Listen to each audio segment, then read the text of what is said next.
хөгжиж төрдөг байж.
За үзэгчдээ та бүхэнд сумдаа сайхан амьдрын нэвтрүүлгээ хүргэж байна. Ингээд Дундгов аймгийн Эрдэнэ далай сумаас нэвтрүүлгээ бэлтгэж байна. Ингээ хүүхдийн цэцэрлэгийн эрхлэгч Цэрэнтэй уулзж байна. Танд өдрийн мэнд хүргэе. Өдрийн мэнд хүргэе. Сайн байна уу? Сайн байна. Сайн явж байна уу? Сайхан намарчж байна уу? Сайхан. За Эрдэнэ далай сумын манд хүүхдийн цэцэрлэг бас хэрхэн яаж үйл ажиллагаа явуулж байна тийм ээ. Цэцэрлэгийнхаа сайхан хүүхд түүхээс өнөөгийн бас орчин нөхцөлийн талаар танилцуулна уу. За манай Эрдэнэ далай сумын хүүхдийн цэцэрлэг анх 1961 онд байгуулагдсан. Тэгээ өөдгөө 63 жилийн настай хүүхдийн цэцэрлэг. За энэ барилга байгууламжууд бол сүүл баригдсан барилга байгууламжаа цэцэрлэгийн 3 байранд үйл ажиллагаагаа явуулж байгаа. За сумын хэмжээний 568 хүүхдийн 320 хүүхдийн өнөөдрийн байдлаар цэцэрлэгт бүртгэж хүлээж аваад байна. Манай цэцэрлэг 10 бүлэгтэй. мэрэгжлийн багшаар 100% хангагдсан. За би 1991 онд улсын багшийн дээд сургуулийн сургуулийн өмнөх насны сургаан сэтгэл судлалын ангийг төгсөж ирээд энэ цэцэрлэгт эрхлэгчээр ажиллаж байгаа. 91 оноос одоо хүртэл бас 33 жил сумандаа ингээд эрхлэгчийн ажлыг хийж байна. Манай цэцэрлэгийн хувьд бол ер нь мэрэгжлийн багшаас гадна туслах багш нар бас мэрэгжлийн үнэмлэхтэй мэрэгжлийн багш нар байгаа. Нийт бол манай 15 багштай. За тэрнээс 10 багш нь яг 10 бүлгээ хариуцсан. За 5 багш туслах багш хийж байгаа гэсэн үг мэрэгжлийн багш. Тэгэхээр мэрэгжлийн боловсон хүчний хувьд бол ер нь хангалттай, нөөцтэй. За тэгээд сургуулийн өмнөх боловсролын хамраа сургалт ер нь сүүлийн жилүүдэд бас харьцангуй нэмэгдэж байгаа. Манайхаа энэ нэмэгдэх гол шалтгаан нь нэгдсэн үндэсний байгууллагын хүүхдийн сантай хамтарч зуны гэр цэцэрлэг буюу хувилбар сургалтуудыг нэлээд төлхөө явуулж байгаа. Явуулын багшийг ажилуулах, за номын багц хичээл явуулах, зуны гэр цэцэрлэг, нүүдлийн гэр цэцэрлэг хичээллүүлэх гэх мэт байдлаар малчтын хүүхдийг сургуулийн өмнөх боловсролд хамруулж, сургуулийн өмнөх боловсролын хамраа сургалт ерөнхийдөө энэ жилийн хувьд бол 84% байгаа. За өмнөх жилээс бол харьцангуй жил болгон нэмэгдэж байгаа. За ер нь бол Эрдэнэ далайн сумын хувьд бол сургуулийн өмнөх насны хүүхэд 703-аас одоо өнөөдрийн 585-ыг хүртэл одоо бас харьцангуй жил баг зэрэгээр буурч байгаа. Тэгэхээр ер нь бол энэ суманд 2 цэцэрлэг байх шаардлагатай юм а гэж боловсрол шинжилгээ ухааны яамд хүсэлтэд тавьснаар одоо ерөнхийдөө энэ сум 2 цэцэрлэгтэй болох гэж байгаа. Барилгын үйл ажиллагаа нэг 80%-тай баригдаж байгаа шинэ цэцэрлэг маань. За тэгээ ирэх 2025 оны 7 сард ашиглалтанд өгөхөөр энэ үйл ажиллагаанууд ерөнхийдөө явагдаж байгаа. За тэгээд хүүхдийн хувьд бол бага бүлэг гэхэд 3 бүлэг, дунд бүлэг гэхэд 2, ахлах бүлэг гэхэд 2, бэлтгэл анги гэхэд 3 гэд нийт 10 бүлэгтэй. За тэгээ 320 хүүхэд бүртгээд өнөөдөр үйл ажиллагаагаа хэвээ явуулж байна. За ер нь бол манай цэцэрлэгийн хувьд сургалт үйл ажиллагааны хувьд бол тогтмолжсон, харьцангуй тогтвор сууршилтай багш нар ажилдаг болохоор одоо сургалтын чанар, үр дүн одоо сүүлийн үед улс орон даяар гүйцэтгэлийн үнэлгээ, багшийн гүйцэтгэлийн үнэлгээ гэж явагдаж байгаа. Тэрэнд дараалан одоо 3 жил дараалаад 3 жил явагдаж байна. 3 жил дараалаад 3 дугаар зэрэг гэдгээ хамгаалж яваа. За мэрэгжлийн бие даасан эмчтэй, тийм учраас манайхын эрүүл мэндийг дэмжигч байгууллага гэдгийг 1, 2, 3 дугаар зэргийг бол авсан байгаа. Гэх мэтээр ингээд байгууллагын амжилтууд бол бас нэлээд их байгаа. За тэгээ одоо бас Ахмадтай холбоотой асуудлууд одоо энэ жил манайхан өнгөрсөн хичээлийн жилд Ахмадад ээлтэй байгууллага гэдэг өмнө нь 2019 онд Ахмадад ээлтэй байгууллага болсон. Өнгөрсөн жил дахиад Ахмадад ээлтэй байгууллага буюу одоо хошоо авраг гэдэг цал авсан. Одоо тийм өргөмжлөлийг авсан. За энэ Ахмадад ээлтэй байгууллагын туршлагыг судлахаар одоо 15 сумын ахмадууд маань ирчээд байгаа. Одоо ингээд цэцэрлэгийн үйл ажиллагаатай танилцах гэж байна. Гэх мэтээр одоо манай ер нь бол манай сумын нэг давуу тал 3 аймгийн 9 сумтай хил залгаа. Энэ 9 сумтай хил залгаагийн сайн тал нь тэднийхээ хүүхдүүдийг сургуулийн өмнөх насны малчтын хүүхдийг авах, манай сумаас отролж байгаа малчит хүүхдээ тэр тухайн сумдуудад өгөх гэх мэтээр харилцан хамтарч бие биенээ хүндэлж ойлгоцож ингэж ажилладаг бас нэг давуу талтай. Тий. За бас их өрмөц санагдлаа л да. Ерөөдөө сумдуудад очиход одоо хүн ам одоо харьцангуй цөөн гэдэг утгаараа нэг л цэцэрлэг үйл ажиллагаа явуулдаг л танаа. Одоо Эрдэнэ далайн сумын хувьд 3 байр биш үү? Энэ бол цэцэрлэгийн 3 байр. Үндсэн одоо байр маань том 2 давхар олон анги танхимтай ч гэсэн бас ерөөдөө миний анзаарснаар нөгөө баг хүүхдүүд мань хэвлэлийн цэцэрлэгтэй байх шиг байна. Энэ хойно байгаа энэ ногоон цэцэрлэг болон хойно байгаа тоосхон нэг давхар цэцэрлэг дандаа одоо том хүүхдүүд нь ахлах бэлтгэл явж ах шиг байна тий. Тэр улаан тоосхон барилгач 1982 онд баригдсан барилга. Тэгээ унтлагын өрөөтэй бэлтгэл ангийнхаа хүүхдүүдийг манай бэлтгэл ангиуд 40-с 42 хүүхэдтэй. 2 бэлтгэл анги тэнд хичээлж байгаа. 2 давхар ногоон байр Японы өвдсөний үндэс төслийн хүрээнд хөтөлбөрийн хүрээнд баригдсан 2018 онд ашиглалтанд орсон барилга. Энд мөн 2 ахлах анги 35-аас 38 хүүхэдтэй 2 ахлах анги. Эдгээр дандаа том хүүхдүүд байдаг болохоор унтлагын өрөөтэй том байруудаа энэ. За энэ байр маань 2015 онд ашиглалтанд орсон барилга. Тэгээ одоо мөн 10 жил болох гэж байна. Энд 2 наснаас мөн л ялгаагүй бэлт 5 насны хүүхдүүдээ арай бага гэсэн хүүхдүүдээ энэ байранда авдаг юм байгаа юм. За тэгээд багш хөгжлийн төв, за мэрэгжлийн дуу хөгжмийн багш, биеийн тамирын багш эдэргээд шинэ оронтой норматив батлагдсантай холбоотой шинэ биеийн тамирын багш авсан. За мөн оронтой төсөвтэй багтаагаад явуулын багш ажилуулах эдэр гих мэтэр ийм ажлуудыг бол төлөвлөөд одоо тэгээд ажлын төлөвлөгөөнийхаа дагуу ерөнхийдөө үндсэн ажлууд хийгдэж байгаа. Тий. Хүүхдийн өвчлөл эмчтэй болохоор хүүхдийн өвчлөл, ажилчдын өвчлөл бол харьцангуй гайгүй. Төрийн албан хаагчийн нийгмийн баталгаа хангах, ялангуяа багш ажилчдынхаа нийгмийн баталгааг хангах зорилгоор жилд нэг удаа улсын томоохон эмнэлгүүдэд ханддаг. Энэ жил манай Япон Монголын эмнэлэгт бүх ажилчдаа үзүүлээд, эмчлүүлээд одоо тэгээд үйл ажиллагаанд ингээд хэвээр орцгоодсон байгаа. За ер нь бол одоо сургуулийн өмнөх байгууллага бол одоо хамгийн ач холбогдолтой байгууллагуудын нэг бол яалтчгүй юм.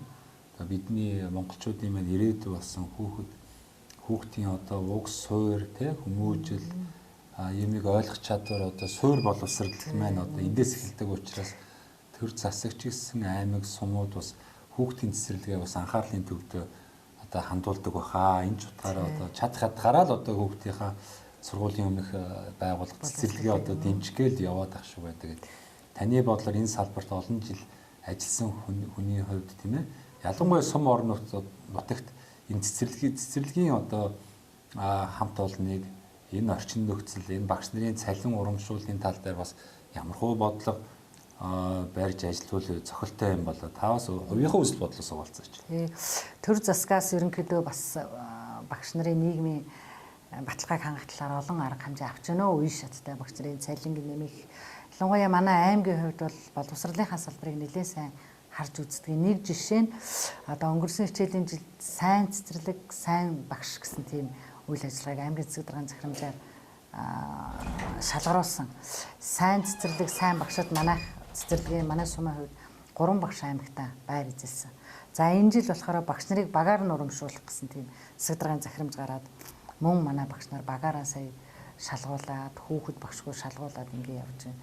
Ер нь бол яг хаа боловсролын хэмжээ, боловсролын салбарынхаа хүрээнд бол багш нарын асуудлыг, нийгмийн асуудлыг шийдэх, одоо багш нарын сургалтын хэрэглэгдэхүүнийг шийдэж өгөх, багш нарын датаг шийдэх, багш нарын эрүүл мэндийн асуудлыг шийдэх тал дээр үе шаттай бага хэмжээний ч гэсэн төсөв шийдэгдэж байгаа. Энэ бол бас нэлээд томоохон арга хэмжээ.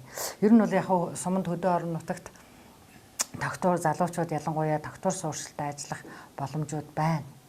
Багш нарын цалин хангамж нэмэгдэж байна. Бас нийгмийн баталгаа, төрийн албан хаагчийн багшийн нэг багшаар ар буюу түүнээс зээш ажилласан хүний нэг хүүхэд үнгүй сурахч гэдэг юм уу, эрэлт хэрэгцээтэй мэрэгжлэр сурчгаа тохиолдолд үнгүй сурахч гэдэг юм уу, ийм сайхан арга хэмжээнүүдийг төр засгаас авч байна. Тэгээ энд бол багш нар бас урамшиж байгаа. Энд бол ер нь манай байгууллагын хувьд бол одоо бас багш нарын доктор сууршилтай ажиллах тал дээр яг хөө багш нарын ажлыг үнэлэх тий багш нарт ур чадварын нэмэгдэл олгох, багшийн ажлыг үнэлэх ийм ажлууд бол бас систем дистралтай явагддаг. Тийм ч учраас та одоо манай тэр багш хөгжлийн төвд орсон баг салбарын тэргүүнүүд олонтай зөвхөн энд ажиллаж байгаа багшаа гэхгүй би бас тэтгэврт гарсан багш нараа бас салбарын тэргүүн, төрийн одон медальд ингээд тодорхойлох гэдэг ийм систем дараалалтай ажлууд бол ер нь явагддаг юм аа. Тэгээд яг хоо ер нь хөдөө орон нутагт ажиллахад багш нар ер нь бол яг хоо төрийн албан хаагчдыг доктор сууршилтай ажиллуулахад ялангуяа шин төгсөж ирж байгаа залуучуудад бол яг хоо орон сууцны асуудал гэсэн асуудлууд байна үхээс унаа гэдэг юм байхгүй явган машинтай машингүй алхаад ир чин сайхан аюулгүй тийм зам талбай байна. Ер нь бол хүүхдийн тоглоомын талбай эдэр ингээ нэлээд сайн хангагдсан. Манайх бол ер нь боломжтой шүү. Өнгөрсөн хичээлийн жилд манайх аймгийн орон нутгийн хөгжлийн сангаар энэ гадаа тоглоомын талбай хийгдсэн. Улаанбаярны урдлын. За мөн сумын хөгжлийн сангаар энэ наан модон тоглоомнууд хийгдсэн. Гэх мэтийн хүүхдийн гадна талбайд тоглох асуудлуудыг бол нэлээд системтэй бас шийдэж байгаа. За цаашдаа ч гэсэн одоо хүүхдийг бас цахим орчинд одоо юм болгоныг л утас зурагтаас хол байгийг дахаас гэдэг нь энэ хүүхэд нэгэнт цахим орчиндоо бас нөгөө юу орчныг бүрдүүлэхийн тулд одоо бас Argon гэх компанитай манай хамтарч ажиллаад бас одоо сумын орон нутгийн хөгжлийн сангаар хөрөнгө мөнгөний шийдвүүлээд ийм Argon-гийн компанитай хамтарч ажиллаад одоо тийм пазл тоглоомнод байгаа янз бүрийн амьтдын тав, өнгө, дүрс, хэлбэр янз бүрийн гадна усны амьтад, зэрлэг амьтад эдрийг тэр пазл дээр нийлүүлээд хүүхдэд нөгөөд юугаар iPad нөгөөд таблетаар уншуулах, тэр амьтны дуу хоолойг сонсох, тэр өөрийнхөө одоо тухайн хүүхд өнгөөнд хэлбэр дүрсээ мэдж гэнэ зөв бурууг нь тэр таблетаараа ингээд өөрийгөө үнэлжих тийм цахим кабинетийг бас ерөнхийдөө байгуулахаар төлөвлөөд одоо эхний ажлууд хийгдэж байгаа. Сумын орон нутгийн хөгжлийн сангаас бас эхний ажлууд хийгдэж байгаа. За гэх мэтлэн одоо ингээд бас сайн жишээнүүд бол одоо танаа цэцэрлэгийн хамт олон бол ингээд зохион байгуулж өдийг хүрсэн байна. Баярлалаа. Тэгээд нэгэнт одоо бас тантай уулзсан юм чинь та энэ нутгийн бас уугуул хүн гэж юм тий. Тэгэхээр бас өөрийнхөө тухай болон одоо энэ сайхан нутаг орны тухай аав ээжийнхээ тухай нэг та цохос дуртаач тийм ээ. Би энэ Дундгой аймгийн Эрдэнэдалаас уугуул хүн байгаа юм. Тийм. Тэгээ би 1965 онд төрсөн. Тэгээ энэ сургуульд бага сургууль, дунд сургуулийг төгсөөд энэ сургуульд 10 дугаар анги төгсөөд 83 оноос 87 хүртэл энэ сургуульд бас асрагч гэж тэр үед байсан. Асрагч. За тэгээд туслах багш эдэр гэх ажлуудыг хийж байгаад тэгээ 87 онд улсын багшийн дэд сургуульд элсэн ороод 1991 онд төгсөж ирсэн улсын багшийн дэд сургуулийг. Тэгээд төгсөж ирсэн цагаас хойш өдийг хүртэл одоо энд эрхлэгчээр ажиллаж байна. За тэгээ ажиллаж явах хугацаанд олон залуучуудыг олон сайхан ахмадуудтай ажиллаж исэн. Үе үеийн сайхан ахмадуудаа бас энд ашрамт хэлэхэд миний сайхан хамт ажиллаж исэн ахмадуудтай бүгдээрэнд нь эрүүлэн аз жаргал хамгийн сайхан өгсөн. Одоо манай энд Баатаржиг багш, Мөнсөл багш гэдэг манай энэ суманд ажиллаж байгаа багш нар маань байнга бид нартай холбоотой ажилладаг. Ахмад залуу үеийн холбоог бол манай цэцэрлэг ерөөсөө таслахгүй гэж хамтарч ажилладаг. За тэгээд залуучууд манай сайхан залуучууд одоо нийт манай залуучуудын нэг 45 орчим хувь нь 30 хүртэлх насны залуучууд байгаа. Тийм. За 8% нь яг магистрийн боловсралтай эдгээр гих мэтэр ингээд 48% нь бакалаврын боловсралтай залуучууд одоо нягтлаа Нярваас гэсүүлэл ингээд бакалаврын боловсралтай багш нар гээд за 3 хүн буюу одоо 9% нь дээд боловсралтай гих мэтэр ингээд боловсрал насаар нь бол харьцангуй залуучдсан ер нь боловсралтай болцсон иймэрхүү байна. Тэгээд миний ээж Хоргол гэж хүн энэ Эрдэнэтлээ суманд их баригч. За Дундгой аймгийн нэгдсэн эмнэлэгт мөн их баригч гих мэт ажлуудыг хийж агаад Гавьяаны хаамралтанд Дундгой аймгаас Гавьяаны хаамралтанд гарсан. За тэгээ би энд эмээтэйгээ эгчтэйгээ энэ Эрдэнэтлээ суманд ингээд ажиллаж байгаа л одоо өдийг хүрч байна да. За баярлалаа. Манай бас нэвтрүүлгийн хамтрагч нэг байгуулга байгаа. Бас нэвтрүүлгийн оролцогч нартаа сайхан боломж олгоорой гэдэг. Энэ одоо энэ миний малган дээр байх шүү нэ тий. Мөнх Ампер Construction гэдэг энэ. Мөнх Ампер Construction. Залуучууд маань Монголд барилгын материалыг одоо үйлдвэрлэхийг зорж байгаа юм залуучууд. Тэгээд та бас одоо өөрийнхөө хувийн хэрэгцээнд тийм ээ одоо хашаа байшингаа томруулах, өргөтгөл хийх ч гэдэг юм уу бүтээн байгуулалт хийх гэж байгаа бол замун цэцэрлэгийн ялгаа байхгүй одоо бас танаач олон байртай мэн магадгүй урсгал засварч гэдэг юм уу ингээд барилгын материал бас хэрэг болох бах. Тэгэх юм бол хандаараа 10% хөнгөлтөө ирэх. За баярлалаа. Танд олгоё. Тэгээ энэ хийлгүй яхаа урсгал засвар ажиллаж байнга хийгддэг юм чинь. Тэгээ энэ компани маань болохоор одоо нөгөө сүүлийн үед хэрэглээд байгаа нөгөө Лего блокгүй шүү дээ. За тэрийг үйлдвэрлэж байна. Хөөсөн дулаалга, сэндвич хавтан, за ингээд барилгын дотор гадар одоо бүх төрлийн буудаг, имүүс, чулуун буудаг гэх мэтлээ одоо маш сайхан материалуудыг үйлдвэрлэж байгаа. Тэгээд за баярлалаа. Тэр чи одоо манай сургууль цэцэрлэгийн хувьд бол одоо засвар хийлгүй яах вэ чинь. Баярлалаа юм залуучуудтай холбогдъё, хамтарч ажиллая.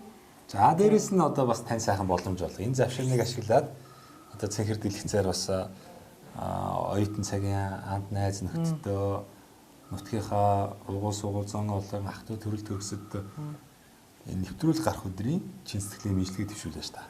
Цэнхэр дэлгэцийг ашиглаад өөрийн төрсэн ах トゥ нэртэй за мөн 1991 онд улсын багшийн дээд сургууль төгссөн сургууль сэтгэл судлалын оюутан ах буй найзуудтай 1973-аас 1983 онд төгссөн Эрдэнэтлээ сумын 10 дугаар ангийг төгссөн ангийнхаа андуудтай бүгдээрэнд нь Аз жаргал эрүүлэн хамгийн сайн сайхныг хүсье.